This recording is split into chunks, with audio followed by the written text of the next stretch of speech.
You paid, they shot, and the photos never came. Sometimes it's a wedding.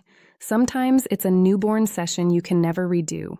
There's a particular cruelty to this one because the thing withheld isn't replaceable. You can get your money back, in theory. You cannot get your wedding day back. Start with the contract, if there is one.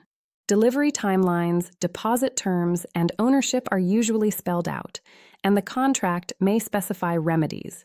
Read it before you send anything angry. Send a written demand with a deadline. Keep it factual. If they've gone quiet from overwhelm rather than malice, which genuinely happens, this industry is full of solo operators who burn out. A firm, calm letter often produces the files.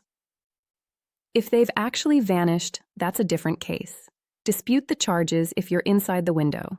Small claims handles the money, and the state attorney general or a licensing board may care if there's a pattern, which there usually is.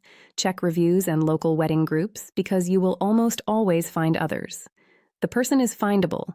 Photographers have business registrations, and they have portfolios, which are public by nature. A photographer who ghosted you is frequently still posting new work under a new business name.